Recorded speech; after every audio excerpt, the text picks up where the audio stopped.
Technology shapes our careers, quality of life, and emotions more than ever. As a journalist turned tech founder, these are the stories that stopped my scrolling this week and reading between the lines what they mean for you as a founder, entrepreneur, or business owner. In this first story, high anxiety is driving Gen Z to abandon business administration and data roles in favor of becoming an electrician or an HVAC technician. They're doing this to AI-proof themselves in their career instead of doom scrolling. They're looking at how they can change what job security means and looks like. But the job part is only the tippy top of this story. At the same time that AI is taking away all of these jobs, we also have a $5 trillion wealth transfer happening. Baby boomers who own a plethora of small businesses are all starting to retire and are looking to sell or transfer their businesses to the next generation. As these AI career refugees are reskilling into the trades, they're getting these jobs with the intent of buying the business as well one day. For generations, society and culture have enforced a clear definition of job security as having a salaried W-2 role. But with the rise of social media, it has become more commonplace knowledge that entrepreneurship, equity, and ownership are statistically the best way to build wealth. Combined, it's created this perfect storm, popularizing a completely different career path and way to build life-changing wealth. So don't miss out on this once-in-a-generation opportunity if you find yourself at a career crossroads. This mistake by the Swedish government really exemplifies the statement, just because you can doesn't mean you should. Sweden is spending $120 million to bring textbooks back to schools. In 2009, they started replacing books with laptops and iPads, and now they're walking it back. This isn't all that surprising if you look at the learning science research. Humans are just not good at learning and retaining knowledge through a screen. Our caveman brains just haven't caught up with it yet. We need a good old-fashioned book. We need a human talking to us. We need the hands-on experience. Sweden is not the only country that did this. Many public school systems in the United States have also moved to laptops and iPads, and it's likely that they too will also have to backtrack, but the United States is a much bigger country than Sweden, so that bill is going to be probably more than $120 million. As a founder, I see businesses and startups make a similar version of this mistake. It happens at all experience levels and across industries, and it is very expensive to fix. So if you are a builder, make sure you don't modernize the wrong part of the problem. At Dauntless, we do a lot of extended reality applications, and we actually see this all the time when we're dealing with virtual reality. We will have customers come to us and say, hey, we really want to put this thing in a headset. We want it to be a VR experience. And while we're like, that's great, we're so excited that you want to use this platform to solve a problem, we always come back to is you don't put something in VR unless it absolutely needs to be there. Putting your tax return in virtual reality is not going to make more people want to file their taxes. It is just not a good use of the technology. That same reasoning applies in all different industries and all different sectors. What's frustrating with schools is we already had the learning science research to tell us that screens were not the optimum way to teach kids, but not all sectors have that research or evidence. And if you find yourself in one of those industries, it really does come down to the founder to have that discernment and taste element about what needs to be digital and what should stay analog.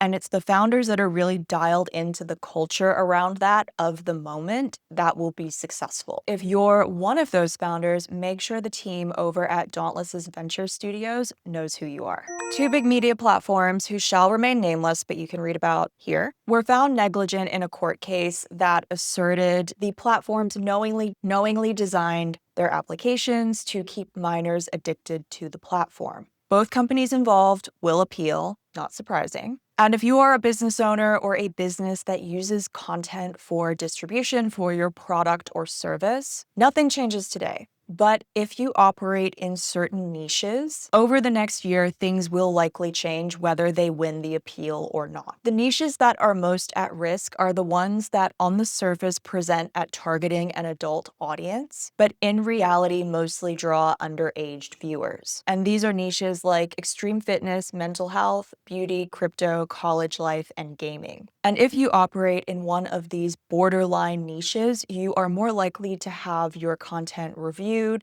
age restricted, or deranked. So if that's you, now would be a really good time to pivot oh so slightly. I know Disney bet $1 billion on it, but OpenAI shutting down Sora is not as dramatic as it sounds. Tech companies do this all the time, but few have the media attention and scrutiny and available capital as OpenAI. And it's not a sign that they aren't doing well, it's actually a sign that they are operating properly as a business. It was clear early on that AI-generated video was not going to be a profitable feature for them. So really good on them for taking the public L and pulling the plug. Because if you're a founder or a business owner, these are the kinds of tough decisions that you have to make all the time. If you need some encouragement about not doubling down on a poorly performing product or feature, check out killedbygoogle.com. It's a catalog of all of the products that Google paid to build, launched, and then shut down. Most of them were not bad products. They just weren't quite good enough. And if a company like Google, with all of the money and talent in the world, has flops, then odds are your business is going to as well. And it's really important that you learn early on how not to get trapped in the sunk cost fallacy and just cut your losses when you see them. And if you have a product or a feature that isn't performing the way you want it to, you can always book a call with the team at Dauntless Studios and we can review what's going on and give you some recommendations.